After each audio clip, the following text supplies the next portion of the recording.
Indian geography के अंतर्गत पढ़ रहे थे। हम पढ़ेंगे आज, हमारा टॉपिक है भारत की नदियां। इसमें बहुत ही डिफिकल्ट टॉपिक है और इसको बहुत ही आसान तरीके से मैं साथ के साथ समझाते हुए याद होते जाएगा। थोड़ा ध्यान से देखिएगा क्योंकि इस चैप्टर को कोई भी समझा नहीं पाता है, इसलिए ये को जो कि आसानी हो जाए। एक हिमालय की नदियां, नदी प्रायद्वीपीय प्रायद्वीपीय नदियां, प्रायद्वीपीय भारत की नदियां या प्रायद्वीपीय नदियां, एक हिमालय की नदियां। हिमालय नदी तंत्र के अंतर्गत पहले सिंधु नदी, सिंधु नदी तंत्र, सिंधु नदी तंत्र को समझेंगे। उसके बाद ब्रह्मपुत्रा, उसके बाद समझेंगे। इस तरह से सारे नदी का नास्ते नाबूद करना है, बिल्कुल ही सरल तरीके से। प्रायद्वीपीय भारत की, प्रायद्वीपीय भारत में हम देखेंगे क्या क्या देखेंगे। प्रायद्वीपीय भारत में मध्य भारत की नदियां और दक्षिण भारत की नदियां। इस तरह से इसमें हम क्या देखेंगे, मध्य भारत की नदियां और दक्षिण भारत की नदियां, वो प्रायद्वीपीय नदियां में पढ़ेंगे। हिमालय नदी तंत्र में सिंधु, ब्रह्मपुत्र और गंगा नदी तंत्र के बारे में पढ़ेंगे। प्रायद्वीपीय नदियां में इसमें जैसे कृष्णा नदी, गोदावरी नदी, कावेरी नदी, कृष्णा, गोदावरी, कावेरी आदि। इस तरह से सारे नदी को, ये दक्षिण भारत का इस तरह से नदी के बारे में और हिमालय नदी तंत्र सबको समझेंगे। 2 मिनट थोड़ा मैप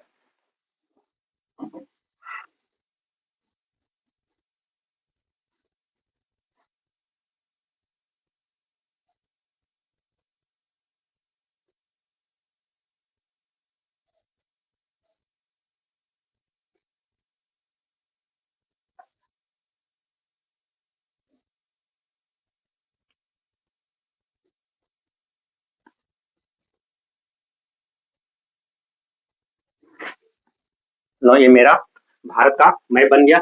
इसमें देखो हिमालय नदी तंत्र, हिमालय जो है, हिमालय से जो आने वाली नदियां हैं, देखो सबसे पहले सिंधु नदी तंत्र। सिंधु नदी तंत्र चीन के तिब्बत से निकलती है, इस तरह भारत के लद्दाख होते हुए, पाकिस्तान होते हुए कहाँ चली आती है, अरब सागर।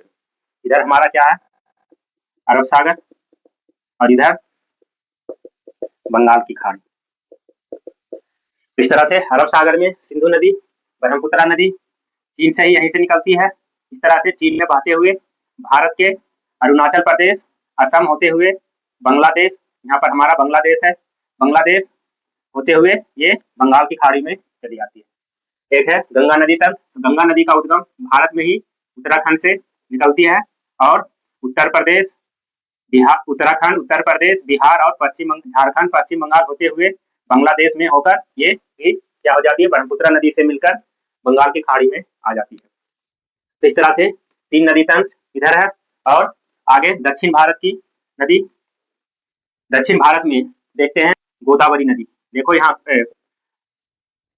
महाराष्ट्र के नासिक से गोदावरी नदी निकलती है, इस तरह से ये बंगाल की खाड़ी में आती है।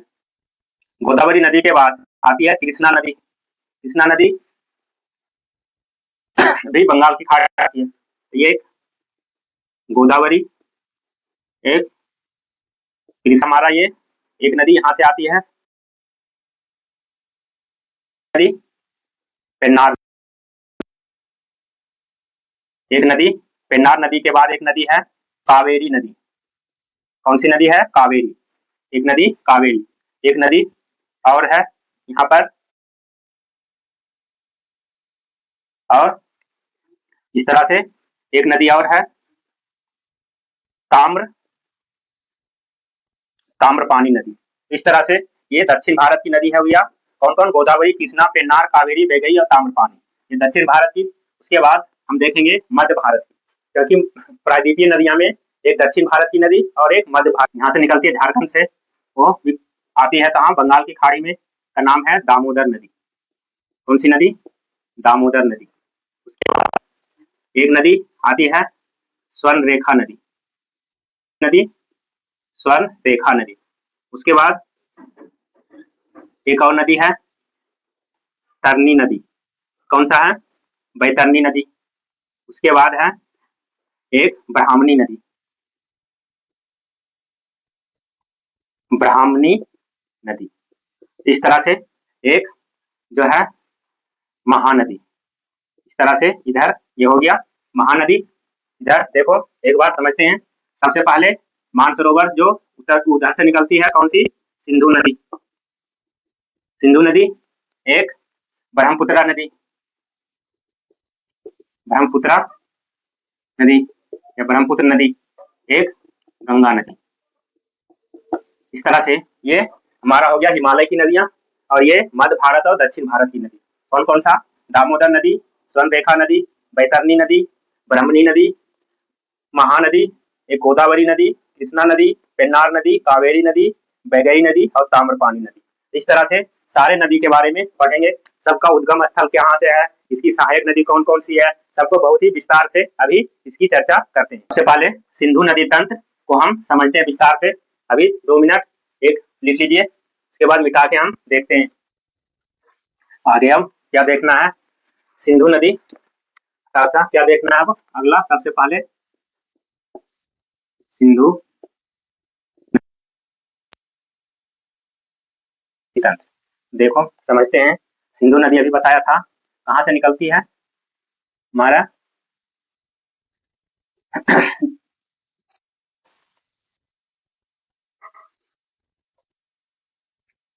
तिब्बत के चीन के मानसरोवर झील से। इस तरह से ये मान लिया हमारा भारत का जम्मू कश्मीर राज्य है। देखो यहाँ तिब्बत चीन यहीं पर है। ये मान क्या है? मानसरोवर झील। यहीं से हमारा क्या निकलती है? लद्दाख होते हुए, पाक होते हुए अरब सागर में, इधर हमारा पाकिस्तान है, इधर लद्दाख। इस तरह से ये पाकिस्तान, लद्दाख होते हुए पाकिस्तान होते हुए कहाँ गिर जाती है? अरब सागर में। ये कौन सी नदी है? सिंधु, सिंधु नदी। अब समझते हैं इसका सहायक नदी कौन कौन सी है। तो सबसे पहले एक नदी यहीं से निकलती है, तिब्बत मतलब मानसरोवर झील से ही, जो इधर से आती है, सिंधु। एक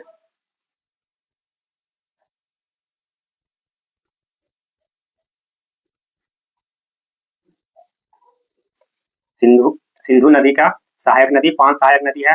सबसे पहले क्या है?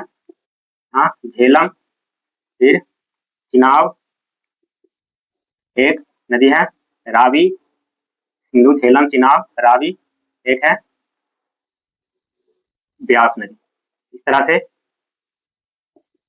ब्यास, सिंधु, चिनाब, रावी, ब्यास। देखो ये इस तरह से आकर सिंधु नदी में ये मिल जाती है।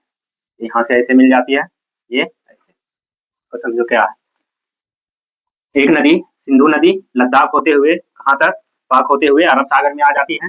यहीं से एक जम्मू कश्मीर से एक नदी निकलती है, झेलम नदी। झेलम नदी जो आगे आकर चिनाब नदी में मिल जाती है।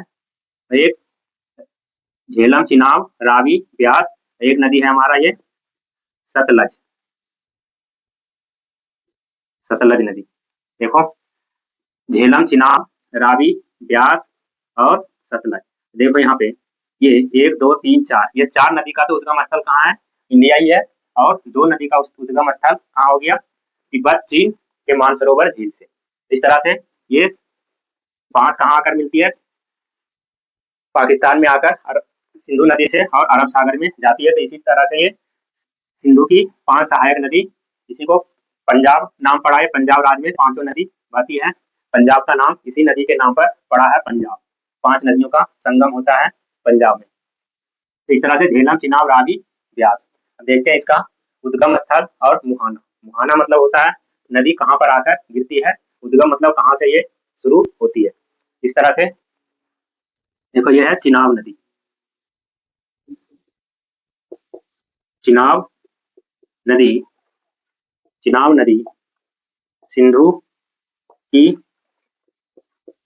सिंधु की सबसे बड़ी सहायक नदी है। क्या है?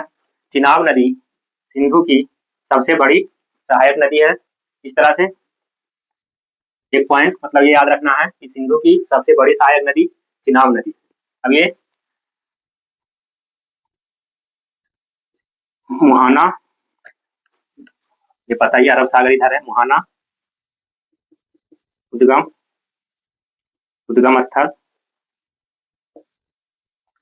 स्थल मुहाना मतलब कौन कौन सा नदी का और सिंधु की सहायक नदी।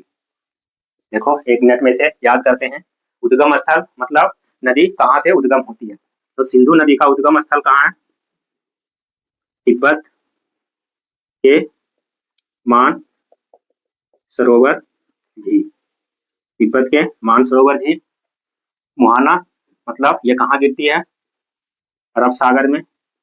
और इसकी सिंधु की सहायक नदी कौन कौन सी है? सिंधु की सहायक नदी कौन कौन है? झेलम, रावी, झेलम, चिनाब, रावी, झेलम, चिनाब, रावी,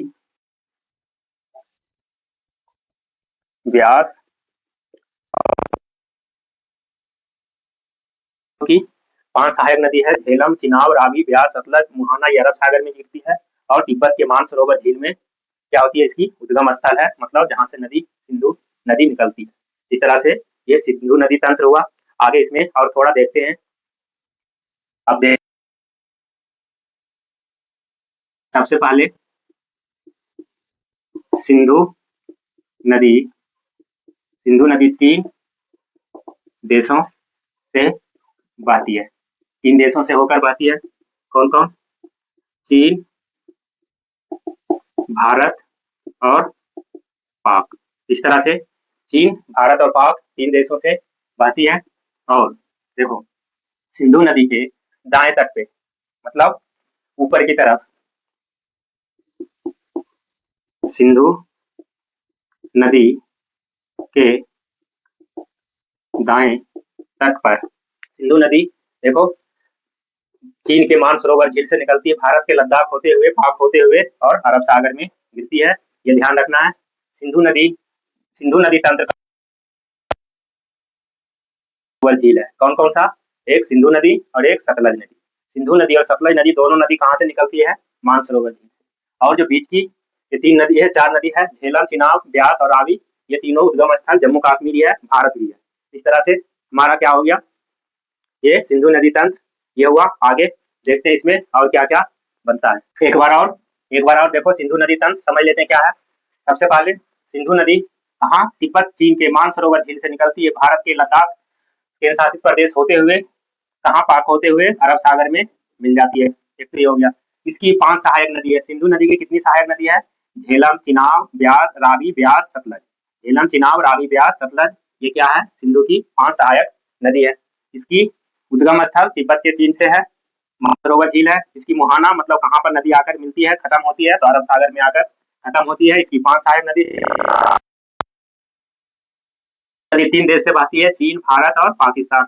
इस तरह से सिंधु नदी के दाएं तट पर इन्हें लद्दाख में एक शहर का नाम है ले।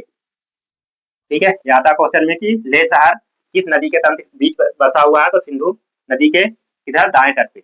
इस तरह से ये बनता है। आगे अब देखते हैं किस तरह से इसमें समझौता हुआ है भारत और पाकिस्तान के बीच। इस तरह से आगे आगे इसमें देखते हैं कि कैसे कैसे क्या क्या भारत और पाक के बीच क्या क्या समझौता हुआ। देखो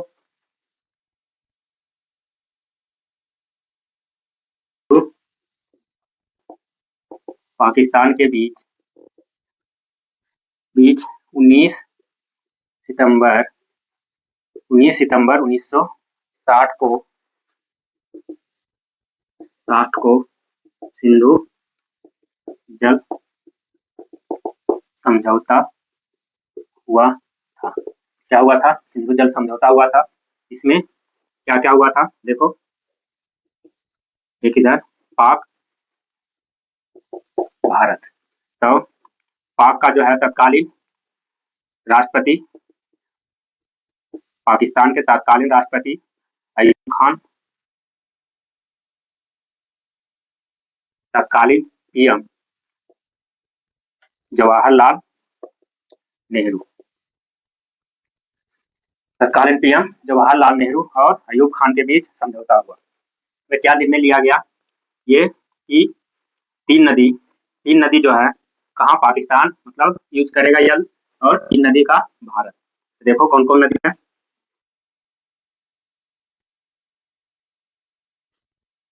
सिंधु, चिनाब और झेलम। सिंधु, झेलम, चिनाब, इस तरह से तीन नदी का जल कौन यूज करेगा? पाकिस्तान। और तीन नदी भारत की तरफ रावी, ब्यास और सतलज।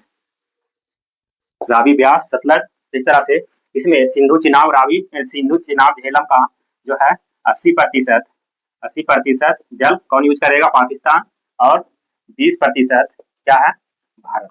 इस तरह से, और ये तीनों नदी का 80% जल कौन यूज करेगा? पाक। और 80% जल यूज करेगा भारत, और 20% जल पाक। इस तरह से यहाँ पर सिंधु चिनाब झेलम का 80% जल कौन? पाक यूज करेगा, पाकिस्तान, और 20% भारत। उसी का उल्टा यहाँ पर रावी, ब्यास, सतलज का 80% जल भारत यूज करेगा और 20% पाक। इस तरह से ये इसपे दोनों कौन किसके पाकिस्तान के उस समय का राष्ट्रपति अयूब खान और भारत का पीएम जवाहरलाल नेहरू ने सिग्नेचर किया था, हस्ताक्षर किया था। सिंधु जल समझौता कब हुआ था? 19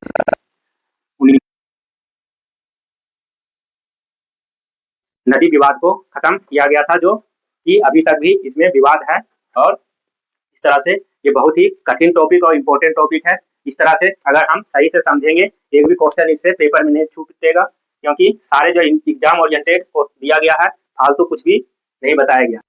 इस तरह से इसको बहुत ही ध्यान से देखना है और समझना है और याद करना है, क्योंकि इसमें सारे जो फैक्ट बिल्कुल ही एग्जाम ओरिएंटेड है, सारा सेम टू सेम इसी तरह से पूछता है। आगे देखते हैं इसमें और क्या है।